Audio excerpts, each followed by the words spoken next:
Hello my dear students, welcome back my YouTube channel JSSV for physics. आज का lecture कैसा होगा? Important होगा। मैंने कहा था कि मैंने जितने भी लेक्चर आप पढ़ रहे हैं अपकमिंग आने वाले या अब सब इम्पोर्टेंट होंगे, सब पेपर से रिलेटेड होंगे। ये जो आज का जो लेक्चर है, ये लेक्चर निपेंद्र कुमार भटनागर लिखा दिखाई पड़ रहा, आपको नहीं दिखाई पड़ रहा क्या? पता था मुझे आपको नहीं दिखाई पड़ा, इसलिए मैं फोटो की काट के लाया हूं। निपेंद्र कुमार भटनागर, प्रवक्ता भौतिक विज्ञान, SS inter college Mawana Meerut. इनकी खुद की पब्लिश्ड किताब है फिजिक्स की, जो इंपॉर्टेंट किताब होती है, जो अक्सर कॉलेजों में चलाई जाती है। उन्होंने ये इस पेपर में निकला था अमर उजाला में। तो आज मैं उस पेपर का आपका डिस्क्रिप्शन लेके आया हूं, मतलब उस पेपर को सॉल्व कराने आया हूं। तो देखते हैं नोट। देखो उन्होंने क्या लिखे थे। इन्होंने लिखा था अपने पे, इन्होंने देखो टच ही नहीं काम कर रहा है यहां पर। ये पेपर मॉडल पेपर है, परीक्षा में इसमें से कोई प्रश्न आना अनिवार्य नहीं। इसमें आप समझो इस बात को। कभी कभी लोग इस बात को नहीं समझ पाते हैं और वो कहने लगते हैं यार समझो क्या लिखा इसमें। यह मॉडल पेपर है, परीक्षा में इसमें से कोई प्रश्न आना अनिवार्य नहीं। आना अनिवार्य नहीं, समझे नहीं, आ सकता है, जरूरी नहीं कि सब आ जाएं। आ सकता है, कोई ना कोई प्रश्न आ सकता है, नहीं भी आ सकता है। मैं भी नहीं कह सकता हूं कि ये प्रश्न आ भी सकते हैं, पर इंपॉर्टेंट है। पहली बार किसी बुक के प्रकाशन ने पेपर अपना डाला है अमर उजाला में, वही फिजिक्स का। पहली बार, अभी तक का पहली बार है। निपेंद्र कुमार भटनागर ने पहली बार अपना फिजिक्स का पेपर डाला है, क्योंकि कोविड-19 की वजह से उन्होंने इसलिए पेपर डाला, कोविड-19 की वजह से, क्योंकि बच्चे नहीं पढ़ पाए इस बार, लॉकडाउन लगा रहा, इसलिए उन्होंने अपना पेपर डाला। उम्मीद में मुझे इतनी 70 में 50% पेपर इनका फंस जाएगा। 70 में 50 नंबर का इनका पेपर आ सकता है, ये मुझको उम्मीद है। किताब, अरे यार जिन्होंने अपनी किताब छापी है फिजिक्स की, यदि वो पेपर बंदा बना रहा है तो पेपर कैसा बनाएगा यार? उसको पूरा एक्सपीरियंस होगा। तो उसने पेपर बहुत बढ़िया पेपर बनाया। आप देखना मैं जब सॉल्व कराऊं, ठीक है। ये बात इसलिए लिख देते हैं कि आप बोर्ड पर कंप्लेन ना करने चले जाएं कहीं, मतलब कि जो यूपी बोर्ड के जो लोग पेपर बनाते हैं, कभी कभी मीडियम बनाते हैं, कभी कभी ज्यादा ही हार्ड, कभी कभी ज्यादा इजी, तो कुछ क्वेश्चन नहीं आते हैं तो आप लोग कंप्लेन कर दो कि देखो निपेंद्र कुमार भटनागर ने पेपर डाला, इसमें कोई क्वेश्चन नहीं फंसा। इसलिए बंदा ये बात सब लिख देते हैं कि आप कंप्लेन ना कर सके बोर्ड पर, ठीक है, इन पर, ठीक है। और आज पेपर का इनका पेपर सॉल्व करते हैं। इनका ये पेपर था, ये आपको भी क्लियर नहीं दिखाई दे रहा होगा, ये आपकी क्वालिटी कम नहीं है, ये शायद क्लियर फोटो है नहीं, क्योंकि यार फुल साइज पेपर था तो कैमरे में इतना जूम होकर नहीं आ सका, इसलिए मैंने इनको पार्ट में डिवाइड किया है। देखो लिखा था समय 3 घंटे 15 मिनट, पूर्णांक 70 नंबर का, जितना नंबर होता है 70 नंबर का उतने ही नंबर का। लिखा था सभी प्रश्न अनिवार्य हैं। इस प्रश्न में 5 खंड है, ध्यान समझो, कुछ भी रूपरेखा समझ लो भाई, अभी मैं सॉल्व कराऊंगा। पर समझो पेपर है क्या, उन्होंने किस पैटर्न से बनाया है। इसमें 5 खंड है, आ वा सा, देखो भी आ वा सा दा वा। कि हम लोग यूपी बोर्ड के स्टूडेंट हो तो यूपी बोर्ड का पेपर होता है हिंदी मीडियम का आता है, तो हिंदी मीडियम में ABCD का कम प्रयोग करते हैं हम लोग, याद है? कि खंड ए ये नहीं कहते हम लोग, पार्ट ए कहते हैं, ये नहीं कहते। खंड आ वा सा दा, ABCD विकल्प नहीं इसमें होते, इसमें आ वा सादा होता है, क्योंकि यूपी बोर्ड के साथ ऐसे ही होते भाई, क्या करें। जो आ है वो 1 नंबर का, जो बा वो विकल्प बात उत्तरी होगा वो 1 नंबर का है। जो सा में कराऊंगा, आज मैं खंड आ को कराऊंगा, ठीक है, जो 1 नंबर का है, बहुत ही इंपॉर्टेंट है। खंड आ में जो 5वें नंबर पर एक बहुविकल्प भी है, जिस बंदे ने उसका सही आंसर दे दिया, लिख के 60+ नंबर आएंगे उसके 70 नंबर में, 60+ नंबर। बहुत बढ़िया न्यूमेरिकल उनका कॉन्सेप्ट बेस्ड उन्होंने बहुविकल्प भी दिया है, बहुत बढ़िया। निपेंद्र कुमार भटनागर की मैं तारीफ करता हूं उसके लिए, बहुत बढ़िया है। खंड सा लघुत्तरी है, 2 अंक का है। खंड दा जब मैं कराऊंगा वो 3 अंक का होगा, और जो खंड या है ये 5 अंक का होगा। इसमें आपको ऑप्शन भी दिए जाएंगे, 2 होंगे उसमें 1 करने होंगे, ठीक है। और देखते हैं खंड आ का जो पहला विद्युत विभव का मात्रक है, बहुविकल्पी है, 1 नंबर का है, तो ज्यादा क्वेश्चन कठिन नहीं होते हैं, पर क्वेश्चन कॉन्सेप्ट बेस्ड होते हैं। कॉन्सेप्ट जिस बंदे ने पढ़ा होगा वो कर लेगा, ये नहीं पहला क्वेश्चन था इसलिए इतना सरल है, आगे देखना होता क्या। जो नेक्स्ट क्वेश्चन है बहुत कठिन था, देखना कैसे कैसे। पहला क्वेश्चन देखिएगा आप, विद्युत विभव का मात्रक है जूल प्रति कूलाम, जूल कूलाम, वोल्ट प्रति मीटर, जूल कूलाम मीटर। यदि आपको इसका आंसर पता है तो इन वीडियो के नीचे कमेंट होता है, उसमें कमेंट करिएगा यार। कमेंट का क्या मतलब होता है, ये थोड़ी नहीं वाह गुरुजी बहुत बढ़िया आपने पढ़ाया, आपने बहुत बढ़िया पेपर एनालिसिस की, ये कमेंट नहीं होती है। कमेंट ये कमेंट होती है टॉपिक से रिलेटेड कमेंट किया करिएगा। जैसे कि मैंने कहा पहले का किसको आंसर पता, कमेंट करिएगा यार, कमेंट करिएगा ना, बैठे क्यों हो, पता है कमेंट करिएगा, नहीं तो मैं बताता हूं। देखो आपने विद्युत विभव का फॉर्मूला पढ़ा होगा, V बराबर होता है W/Q0। किसी भी कार्य हमको मात्रक पूछे, किसी की भी हमको यूनिट पूछे तो उसकी वो फॉर्मूले से निकालते हैं। फॉर्मूला क्या है, V = W/Q0। देखो W का क्या होता है, जूल होता है, Q का क्या होता है, Q चार्ज आवेश, आवेश का मात्रक, यूनिट क्या होती है, कूलम होता है। तो क्या बनेगा, जूल प्रति कूलम, अर्थात option number A right answer. ठीक है, जिस बच्चे ने ऑप्शन नंबर 1 कमेंट किया है बिल्कुल सही कमेंट किया, आपको कंग्रेचुलेशन। नेक्स्ट देखिएगा, लगाइएगा इसको। एक 24 ओम 24 ओम प्रतिरोध वाले तार को एक संभावित त्रिभुज के रूप में मोड़ा जाता है, किन्हीं दो शीर्षों के बीच प्रभावी प्रतिरोध होगा। चलिए इसकी कमेंट करिएगा, मैं बैठा हूं। इस आंसर जल्दी वीडियो को पॉज करिए यार, वीडियो को पॉज करिए, सवाल को लगाइएगा यार, पेपर में आने वाला है, बोर्ड में, हल्के मत लीजिएगा भाई, जल्दी वीडियो को पॉज करिए, लगाइएगा इसको, पॉज करिएगा ना, लगाइएगा, स्वयं लगाइएगा, बहुत बढ़िया सवाल लगाइएगा। उम्मीद करता हूँ आपने वीडियो को पॉज करके सवाल को लगाया होगा। तो यदि आपका ऑप्शन आंसर यदि आपका ये आया है, यदि आपका 16/3 ओम आंसर आया है तो आपने सही सवाल लगाया है। यदि आपका 16/3 आंसर नहीं आया है तो देखो कैसे नहीं आया, देखो मैं लगाता हूं। उसने कहा, पहले सवाल को पढ़िएगा ध्यान से। 1 नंबर का सवाल है, कॉन्सेप्ट वैसे मैंने कहा था, एक 24 ओम के प्रतिरोध वाले तार को एक संभावित त्रिभुज के रूप में मोड़ा जाता है, किन्हीं दो शीर्षों के बीच, इस बात को ध्यान देना, किन्हीं दो शीर्षों के बीच प्रभावी प्रतिरोध क्या होगा। देखो कैसे करेंगे, देखो ये कुछ संभावित त्रिभुज ले लिया मैंने, ये कुछ संभावित त्रिभुज ले लिया, ठीक है। संभावित त्रिभुज में मैंने ये प्रतिरोध ले लिया, एक 24 ओम का प्रतिरोध था, 24 ओम का क्या था, रेजिस्टेंस था, उसको संभावित त्रिभुज में कन्वर्ट करना था, तो ये रेजिस्टेंस ले लिया, एक मैंने इस भुजा पर रेजिस्टेंस लगा लिया, एक इस भुजा पर रेजिस्टेंस लगा लिया, ठीक है। थोड़ा रेजिस्टेंस सही लगाते हैं और थोड़ा शेष लगा लेना, ठीक। कुछ लोग कहें रेजिस्टेंस का चिन्ह ऐसे नहीं होता यार, हर चीज क्लियरिटी नहीं हो सकती है, ठीक है। रेजिस्टेंस लगा लिया, ठीक है, क्योंकि आपको पता होगा R प्रोपोर्शनल L के होता है, ठीक है। जो R जो होता है वो प्रोपोर्शनल L के होता है, अर्थात मैंने 24 ओम के रेजिस्टेंस को संभावित त्रिभुज के में कन्वर्ट कर लिया। अब पता होगा 24 में जब 3 का भाग दोगे तो कितना आएगा, 8 आएगा, अर्थात प्रत्येक ओम पर 8 ओम का, 8 ओम का, 8 ओम का। इतनी बात समझ में आ रही है, इतनी बात समझ में आ गई है तो यस करिएगा, इतनी बात समझ में आ गई, ठीक है। अब ये देखिएगा, उसने पूछा था किन्हीं दो बिंदुओं पर, किन्हीं दो प्रभावी बिंदुओं के बीच प्रतिरोध क्या होगा। मैंने मान लिया एक बिंदु ये है, एक बिंदु ये है, ठीक है। इन दो बिंदुओं के बीच पूछ रहा है, इन दो बिंदुओं के बीच पूछ रहा है। देखो अब सर्किट नया बनाना पड़ेगा, देखो कैसे, ये जो है ये और ये कैसा होगा, श्रेणी क्रम में होगा। बिंदु ए और बिंदु बी बिंदु के बीच पूछ रहा है, तो बिंदु ए और बिंदु बी बीच के ये ओम रेजिस्टर, ये ओम रेजिस्टर के श्रेणी क्रम में होगा, और ये कैसा होगा, ये इनके समांतर क्रम में होगा। ऐसे बनेगा, देखो एक बिंदु ये हो गया, ठीक है, इसमें एक 8 ओम का ये लगा, एक 8 ओम का ये लगा, और ये 8 ओम, ये 8 ओम, ये 8 ओम, ये 8 ओम, 8 ओम, ये वाले 8 ओम है जो श्रेणी क्रम में जुड़े हैं, और ये जो 8 ओम है इससे कैसा समांतर क्रम में है, ठीक है। अब इसका नेट प्रतिरोध निकालो, कैसे नेट निकालोगे, देखो इसको मैं बिगाड़ रहा हूं, ठीक है, इसको देखो बिगाड़ रहा हूं, पहले बिगाड़ लें यार।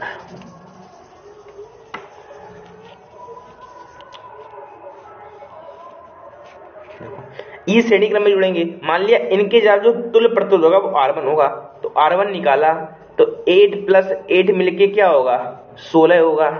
जो 16 आएगा वो इसके साथ क्या होगा, इसके साथ समांतर क्रम में होगा, अर्थात मान लिया वो तुल्य प्रतिरोध क्या होगा, क्या मान लिया मैंने, R मान लिया, ठीक है। वो समांतर क्रम में इसके साथ होगा ना। कैसे निकालोगे, ऐसे निकालेंगे समांतर क्रम में, 1/R = 1/16 + 1/8।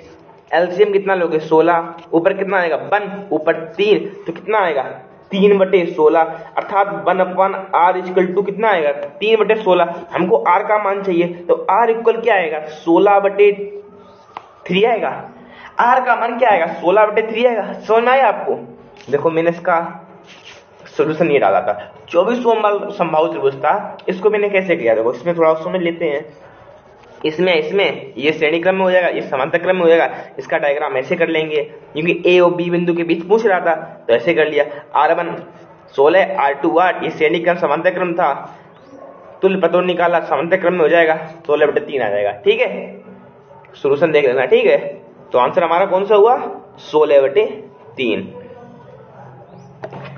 क्वेश्चन आ सकता है, बढ़िया क्वेश्चन था। ठीक है, पर आएगा तो 2 नंबर में आएगा, 1 नंबर नहीं आएगा, इतना मैं कह सकता हूं आपसे।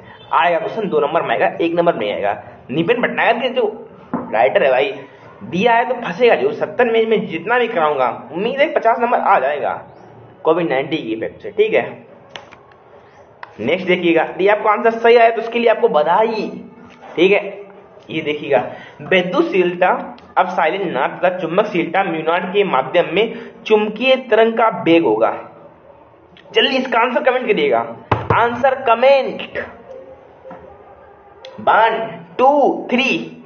वीडियो को पॉज करिए ना, आंसर कमेंट करिएगा। उम्मीद है आपने आंसर कमेंट किया होगा।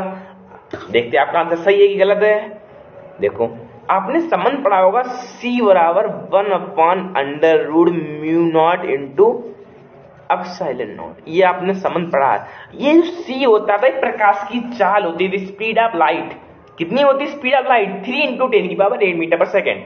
इस C जो होती है प्रकाश की चाल होती थी। यही C को जो प्रकाश की चाल होती थी यही वैद्युत चुंबकीय तरंग के वेग के बराबर होती थी। समझ गए?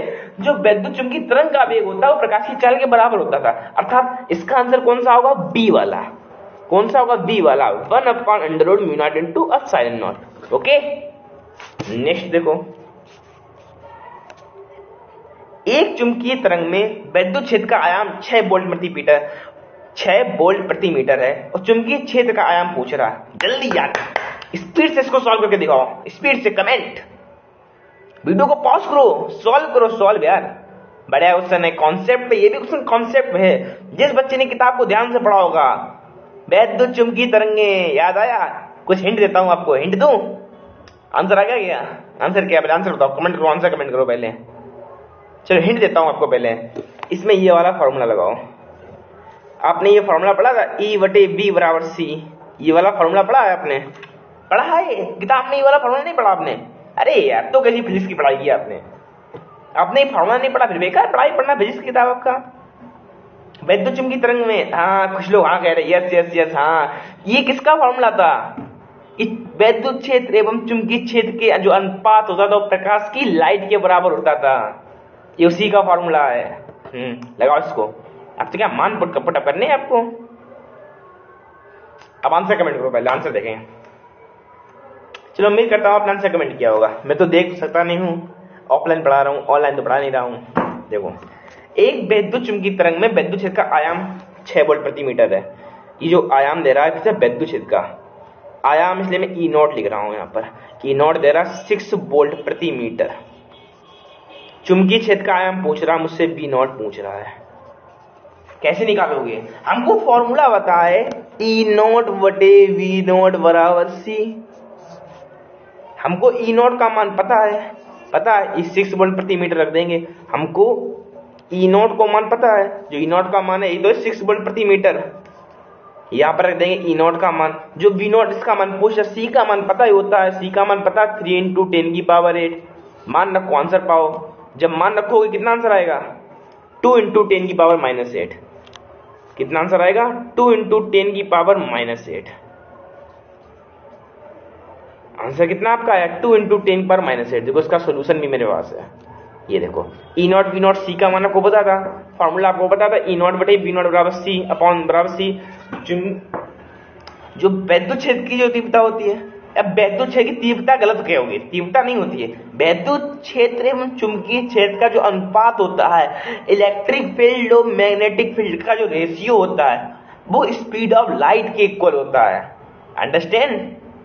अब तो यस बोलो यार, समझ में आ गया। 2 × 10⁻⁷ आ सकता है, इससे भी आएगा। ठीक सवाल आएगा बोर्ड में, 100% है। इससे सवाल तो 100% आएगा।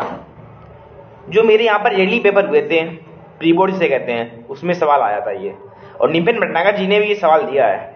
चलो इसका आंसर जल्दी कमेंट करो यार, तुम कमेंट नहीं करे, कमेंट करो इसका आंसर। कितना आया आंसर? कितना आया आंसर? वीडियो को पॉज करो ना। कितना आंसर आया? 49:1। सेकंड ऑप्शन, यस आपका आंसर सही है। इतना ही आंसर आएगा, 49, बिल्कुल सही। कैसे आया ये मैं आपको बताता हूं। देखिए मुझसे क्या कह रहा था, यदि व्यतिकरण करने वाली 2 तरंगों की तीव्रताएं दे रहा था, मुझे 2 तरंगों की तीव्रताओं का अनुपात दे रहा है, यानी I1 का जो मान दे रहा है मुझे दे रहा है 16, I2 का मान दे रहा है मुझे 9। ठीक है, पूछ रहा है 2 व्यतिकरण प्रतिरूप में महत्तम न्यूनतम तीव्रताओं का अनुपात क्या होगा। I मैक्सिमम बटे I मिनिमम, इनका रेशियो पूछ रहा है भैया, इसका रेशियो पूछ रहा है। कैसे करेंगे? अरे कैसे करेंगे? अरे तन से करेंगे, मन से करेंगे, धन से करेंगे। भारत माता की जय। सवाल लगाओ। स्कूल नारे दिए जाते थे जब रिपब्लिक डे, इंडिपेंडेंस डे होते थे, तब के नारे दिए थे। एक भैया बोलता था देश की सेवा कैसे करेंगे, हम लोग बोलते थे तन से करेंगे, मन से करेंगे, धन से करेंगे। उसी प्रकार सवाल कैसे करेंगे? तन से करेंगे, मन से करेंगे, धन से करेंगे। आप सवाल लगाओ यार। I मैक्सिमम बटे I मिनिमम, इसका मान पूछ रहा है। I मैक्सिमम का फॉर्मूला आपको पता है?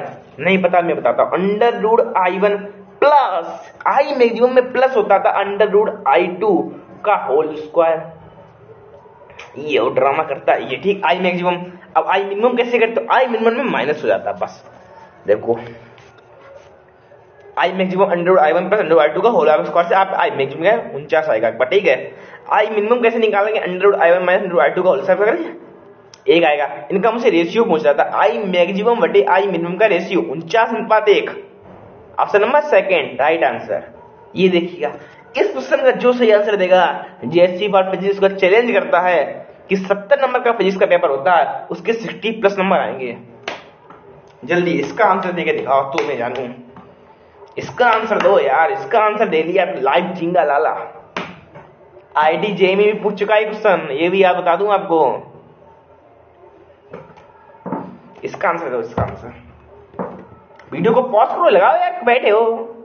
अच्छा दिखाई नहीं पड़ रहा, सवाल को दिखाता हूं। देखो सवाल ये था कि एक ही वेग से गतिमान निम्नलिखित में से किस कण की डी ब्रोगली तरंगदैर्घ्य अधिकतम होगी। ठीक है, पढ़ लिया, बताओ किसकी होगी? किसकी होगी? किसकी होगी जीत और किसकी होगी हार? किसकी होगी जीत? सवाल आंसर बताओ, कमेंट करो आंसर इसका। इसका आंसर कमेंट करो तो मजा आ जाएगा यार, फिजिक्स की एकदम फील आ जाएगी हमको यार। बाकी में आप लोग फिजिक्स बड़ी मन से पढ़ रहे हो। इसका आंसर बताओ यार, इसका आंसर बताओ ना, कमेंट करो यार। कमेंट में ये नहीं यस सर ये नहीं होता। कमेंट में क्वेश्चन का आंसर ही आता है। क्वेश्चन में जो प्रॉब्लम होती है उसका आंसर पूछो आप कमेंट में। कमेंट का मतलब ये होता है, ये तो नहीं nice sir, good video sir, ये कुछ नहीं होता कमेंट का मतलब। अरे गुड वीडियो लिखना है, वीडियो को लाइक करिएगा, शेयर करिएगा। लाइक शेयर करते नहीं, सब्सक्राइब करते नहीं हो, क्या आपसे कहें यार, आप तो महान हो। देखो सवाल ये है, सवाल नहीं तो कॉन्सेप्ट में क्वेश्चन है। कह रहा था एक ही वेग से गतिमान कह रहा था किस तरंग की डी ब्रोगली तरंग अधिकतम होगी। कॉन्सेप्ट देखो, डी ब्रोगली तरंग दैर्घ्य का फॉर्मूला क्या होता है, तो नेक्स्ट पेज खाली, इससे समझते हैं। ये देखो डी ब्रोगली तरंग दैर्घ्य का फॉर्मूला होता है H/P। P जगह हम क्या कर लेते हैं, P जगह हम H/M कर लेते हैं।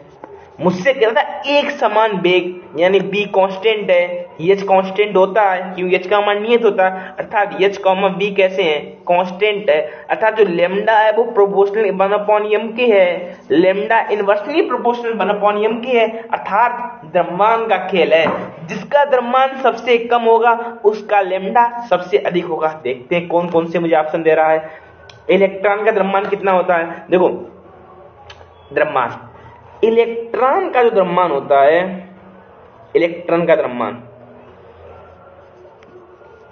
वो प्रोटॉन के द्रव्यमान से कम होता है, यानी प्रोटॉन का द्रव्यमान ज्यादा होता है इलेक्ट्रॉन के द्रव्यमान के अनुसार। तथा जो प्रोटॉन का द्रव्यमान होता है वो 4 गुना द्रव्यमान होता है किसके, अल्फा कण का।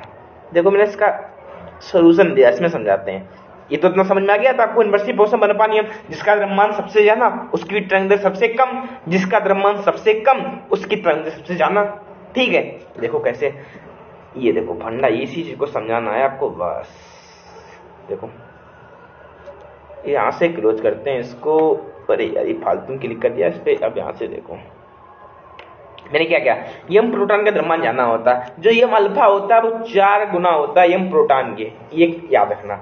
जो यम इलेक्ट्रॉन का जो द्रव्यमान होता है वो कम होता है, किससे कम होता है, जो यम इलेक्ट्रॉन का द्रव्यमान होता है वो कम होता है प्रोटॉन से, यानी प्रोटॉन का द्रव्यमान ज्यादा होता है इलेक्ट्रॉन से।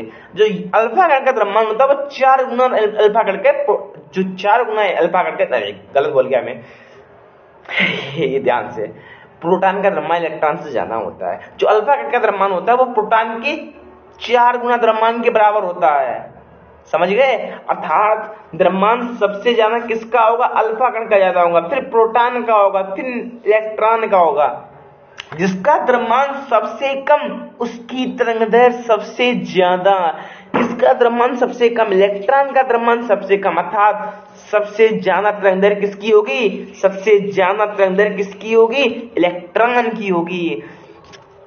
सबसे ज्यादा द्रव्यमान यहाँ पर किसका कम है, इलेक्ट्रॉन का। इलेक्ट्रॉन का द्रव्यमान सबसे कम, जिसका द्रव्यमान सबसे कम तरंगदैर्घ्य उसकी सबसे ज्यादा, बिकॉज क्योंकि लैम्डा इनवर्सली प्रोपोर्शनल 1/m। समझ में आया। अर्थात कौन सा ऑप्शन सही होगा, कौन सा सही होगा, इलेक्ट्रॉन। कौन सा सही होगा, इलेक्ट्रॉन। ठीक है, इलेक्ट्रॉन सही है, किताब में गलत भी दिया वो सही कर देना, ठीक, इलेक्ट्रॉन। ओके, तो जो पेपर था उसमें इतने ही विकल्प ही थे, देखो दिखाता हूं। क्लैरिटी तो आपको नहीं दिखाई पड़ेगी, तब भी देखते हैं क्या दिक्कत है। तो नए लोग हो, आंखें तेज होती हैं लोगों की। ये देखो इसमें 5 ही विकल्प थे, एक नंबर के थे, वो हमने देख लिए। ठीक है, अब जो वेरी शॉर्ट टाइप क्वेश्चन है वो नेक्स्ट लेक्चर में देखेंगे। फिलहाल आपको लेक्चर कैसा लगा ये बताना मुझको, कमेंट में नहीं, वीडियो को लाइक करके बताना, वीडियो को शेयर करके बताना, और वीडियो को कुछ नहीं सब्सक्राइब कर देना चैनल, कोई नया है हो तो, वरना कोई दिक्कत नहीं, सब्सक्राइब ना करो, विदेश बात कभी नहीं, आप सब्सक्राइब करो, वीडियो को देखो, समझ में आना चाहिए आपको। ठीक है, यदि आपने इन सभी क्वेश्चनों का आंसर बिल्कुल सही कमेंट किया था तो उसके लिए आपको कंग्रेचुलेशन, आप अच्छी तैयारी कर रहे हो फिजिक्स की, इतनी मैं आपसे दुआ करता हूं। और आपके 60+70 में नंबर का पेपर होता है, 30 नंबर तो प्रैक्टिकल होते हैं, 70 में आपके 60+ नंबर आएंगे यदि आप मेरे अनुसार पढ़ोगे, अर्थात आप अपने अनुसार पढ़ोगे। आप मॉडल पेपर में इसका कराऊंगा, इसके शायद 5 पार्ट होंगे, मैं इसको पार्टों में कराऊंगा। पार्ट नंबर 1 होगा, 2 आएगा, 3 आएगा, 2 दिन बाद 4 आएगा, ऐसे आपके पार्ट आएंगे। आप इन सभी को सॉल्व कर लेना। इन पार्ट से देखना क्या क्वेश्चन किस तरीके के आ रहे हैं पेपर में, ये देखना है आपको। आपको देखना क्या है कि बहुविकल्पी आपने देखी है, ऑप्टिक किस प्रकार का बना रहा है, कॉन्सेप्चुअल बना रहा है, E/B बराबर C कॉन्सेप्चुअल बना रहा है। ऐसे आपसे पूछ सकता है कि U बराबर हाफ CV, उसका ऐसे आपसे क्वेश्चन पूछेगा बहुविकल्पी एग्जाम में भी। तो आपको तरीका समझना है, पैटर्न समझना है, किस प्रकार से पेपर आ रहा है, ये नहीं कि यही आपको याद करने हैं। ये भी मैं कह सकता हूं, इससे आएगा भी, क्योंकि आपको पता है निपेंद्र कुमार भटनागर ने पेपर बनाया है, ऐसे विषय व्यक्ति ने पेपर नहीं बनाया है, पहली बार कोई किताब का प्रकाशन पेपर बना रहा है, इसलिए मैं बस सॉल्व करा रहा हूँ उसको। ठीक है, तो उम्मीद करता हूँ आपको आज का लेक्चर बहुत ही बढ़िया लगा होगा। अरे बढ़िया लगा हो तो लाइक जरूर करना यार, वीडियो को लाइक करते कोई अच्छा लगता है, आपके लिए मैं मेहनत कर रहा हूँ, रिस्पॉन्स में लाइक आती है, वीडियो पे व्यू आते हैं, चैनल सब्सक्राइब बढ़ते हैं, कुछ अच्छा लगता है यार, मुझे भी अच्छा लगता है कि जो नेक्स्ट लेक्चर अभी मैंने डाला था ट्रिक फॉर इलेक्ट्रोमैग्नेटिक स्पेक्ट्रम, यार बहुत बढ़िया रिस्पॉन्स आप लोगों ने इतना मस्त दिया, उस पर मुझे खुश हूँ उस पर। ठीक है, ऐसे वीडियो को लाइक शेयर करते रहिएगा, बहुत बढ़िया। ठीक है, पढ़ाई करते रहिए, अगला वेरी टाइम नहीं प्राप्त करूंगा आप लोगों का।